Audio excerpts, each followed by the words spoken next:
मात्र 3.5 लाख रुपए में कार आ रही है। भारत की सबसे सस्ती कार है। मैं इस वीडियो में आपको 5 ऐसी सबसे सस्ती कार बताऊंगा, उनके फायदे उनके नुकसान भी बताऊंगा।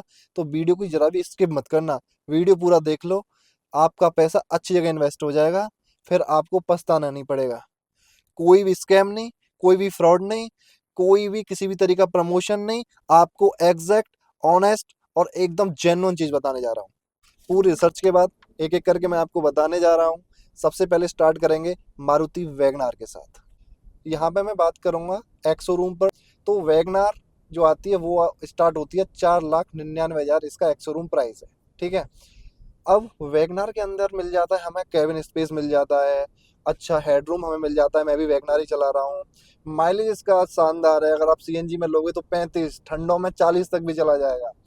तो मेंटेनेंस गाड़ी का बहुत लो है, मतलब आपको कभी भी पॉकेट पे भारी नहीं पड़ेगी, बहुत ही पॉकेट फ्रेंडली गाड़ी है। लो मेंटेनेंस है, दमदार इंजन है। दो इंजन ऑप्शन आते हैं, एक 1 लीटर का आता है, एक 1.2 लीटर का इंजन ऑप्शन आता है। जो आपको अच्छा लगे अपने अकॉर्डिंग आप चूज कर सकते हो। और दूसरी बात यह है कि कोई भी हम गाड़ी लेते हैं, मान लो मुझे गाड़ी 5 साल रखनी है, तो इस गाड़ी की रीसेल वैल्यू बड़ी दमदार मिल जाती है। इसमें हमें कभी भी लॉस नहीं जाता वैगनार के अंदर। बाकी की गाड़ियां हैं, जैसे कि मैं बता दूं आपको, होंडा की हुई या टाटा की हुई, वहाँ पे रीसेल वैल्यू के साथ थोड़ा सा इशू आता है। बट इसमें जो रीसेल वैल्यू बड़ी अच्छी मिल जाती है। अगर मैं कहीं ना कहीं बात करूं कि इतनी अच्छाइयाँ मैंने बता दी हैं, तो भाई आप वैगनार चला भी रहा हूँ तो थोड़ा सा इसका बैड पार्ट भी बता देता हूँ। थोड़ा सा लाइट बॉडी है ना, बॉडी थोड़ी लाइट है। और जब मैं 100 से ऊपर जब जाको इसको जो चलाता हूँ ना, 100 से ऊपर इसकी स्टेबिलिटी का ध्यान रखना पड़ता है। अप टू 100 इसमें कोई इशू नहीं है। थोड़ी प्लास्टिक इसकी हार्ड है, हार्ड प्लास्टिक है ना। तो कहीं भी आप बम्पर वगैरह पे या कोई ब्रेकर वगैरह है, या रिपीटेडली ब्रेकर जो होते हैं उन पे थोड़ा सा साउंड आ जाता है। ठीक है। और 100 से ऊपर जब हम गाड़ी चलाते हैं ना, तो कहीं ना कहीं हमें थोड़ा सा कैबिन नॉइस का भी देखना पड़ता है। तो ये ऑल अबाउट वैगनर था, जो आपकी 5 लाख रुपए एक्स शोरूम कॉस्ट करती है। दूसरे नंबर पर आएगी टाटा की ट्यागो, जिसका एक्स शोरूम कॉस्ट करता है 4,57,000 रुपये। टाटा ट्यागो के मैं अगर पॉजिटिव की बात करूंगा ना, तो मेरे को ना सेफ्टी मिलती है, 4 स्टार सेफ्टी मिलती है। इस बजट में 4 स्टार सेफ्टी रेटिंग मायने रखती है। टाटा ट्यागो का जो एसी है ना, वो काफ़ी पावरफुल है। थोड़ा सा कॉम्पैक्ट डिजाइन है और एसी उसका काफ़ी पावरफुल है। उसके रिव्यू मैंने देखे हैं और मैंने गाड़ी चलाई भी है। उसका ओनरशिप रिव्यू भी किया है, आप मेरी वीडियो देख सकते हो पुरानी वाली। और टाटा टियागो का जो सिटिंग कंफर्ट है अच्छा है, आप लॉन्ग रूट पे लेके जा सकते हो। राइड क्वालिटी चलाने में मजा आता है, फन टू ड्राइव है गाड़ी।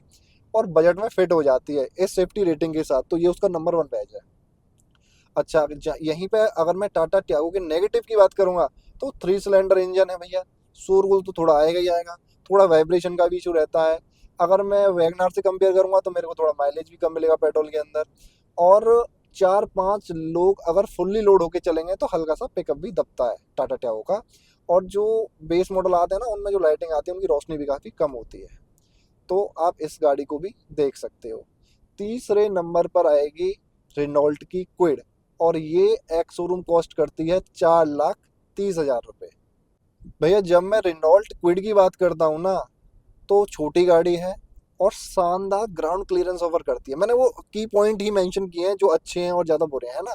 तो आप डिसाइड करने में आपके लिए थोड़ा सा आसानी हो जाएगी। 184 mm का ग्राउंड क्लियरेंस ऑफर करती है रेनॉल्ट की क्विड। दमदार माइलेज है, अच्छा माइलेज देती है वैगनार की तरह। और कॉम्पैक्ट साइज है, तो ड्राइव करने में भी आसान होती है। लेकिन यहीं पे इसके कुछ नेगेटिव आ जाते हैं। लाइक नेगेटिव क्या हो सकते हैं भाई? क्विड जो है उसकी जो बिल्ड क्वालिटी है ना, वो थोड़ी सी हल्की है।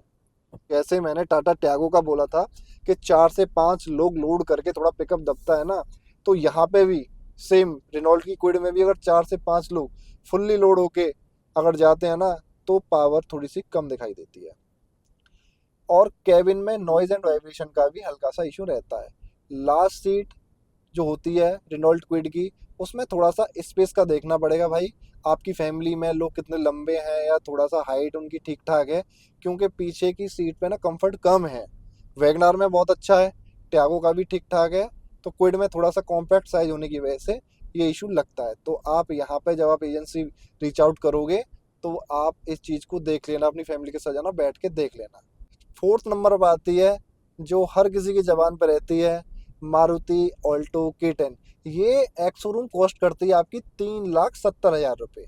भाई इसका पेपी इंजन है, छोटी सी बॉडी है, कहीं भी लोड नहीं लेती है, मार्केट वगैरह में, बाजार वगैरह में निकल जाती है।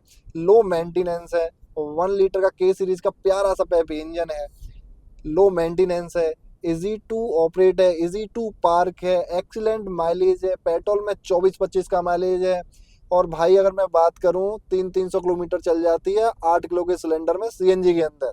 ज़्यादातर लोग बाइक से जब स्विच करते हैं तो ऑल्टो के 10 ही ले लेते हैं जाके, बट मैं आपको 5 ऑप्शन दे रहा हूँ, आप अपने अकॉर्डिंग चूज कर लेना।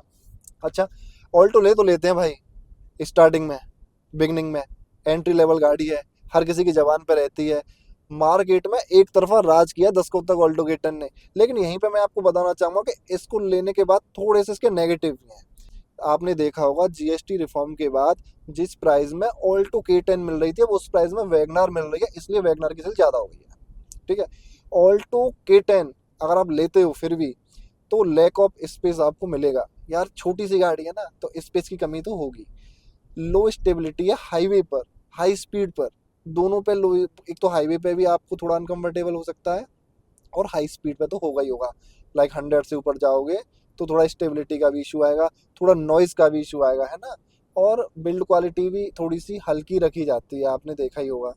मैनुअल पावर विंडो नहीं दी है बेस मॉडल में आपको चारों, सॉरी, अगर मैं पावर विंडो की बात करूं, की फीचर्स की बात करूं, तो बेस मॉडल के अंदर के 10 में चारों मैनुअल ही आपको पावर विंडो दिए हैं। वी एक्स आई और वी एक्स आई प्लस में तो फिर भी चलो 2 ही दिए हैं, फिर भी टॉप मॉडल में पीछे वाले नहीं दिए हैं, तो कहीं ना कहीं आपको क्रॉस कटिंग देखने को मिलती है। और बूट स्पेस भी उसका छोटा है वैगनार के मुकाबले या ट्यागो के मुकाबले, क्योंकि स्पेस कम है, तो ऑब्वियस सी बात है। तो आप देख लेना, ये जो कॉस्ट करेगी वो 3,70,000 रुपये कॉस्ट करेगी। फिफ्थ नंबर पर आने वाली जिसका हम बेसब्री से इंतजार कर रहे थे, मारुति सुजुकी की एस्प्रेसो। भाई एस्प्रेसो 3,50,000 रुपये एक्स शोरूम कॉस्ट करती है।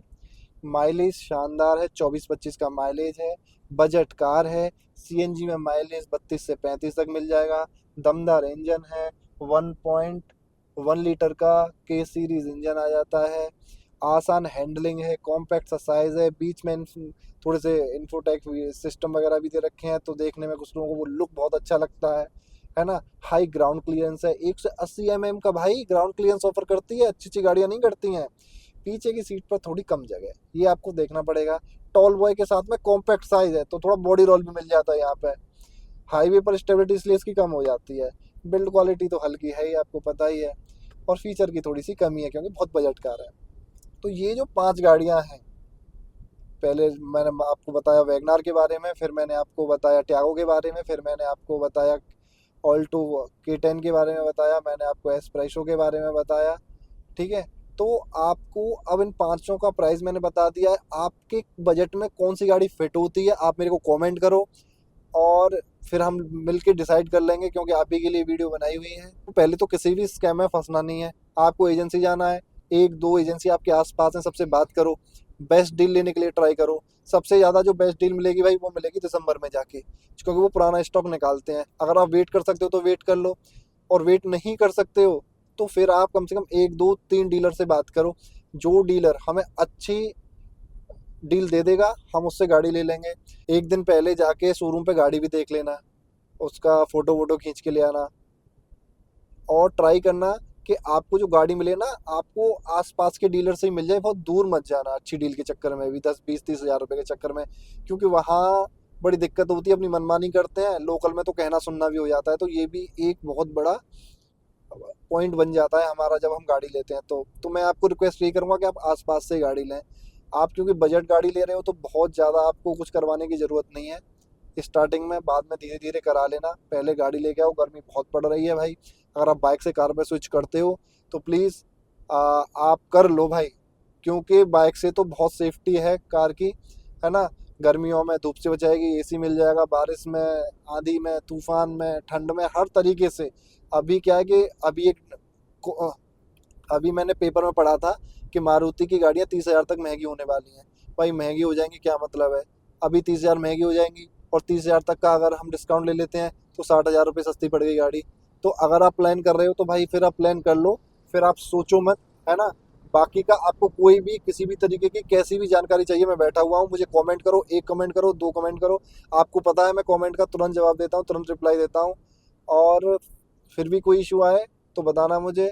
बाकी का आपको वीडियो कैसी लगी और आपको किस चीज़ पर वीडियो चाहिए आप मुझे बताओ, ठीक है? और अगर आपको वीडियो अच्छी लगी हो तो इसको लाइक शेयर सब्सक्राइब करना ना भूलें।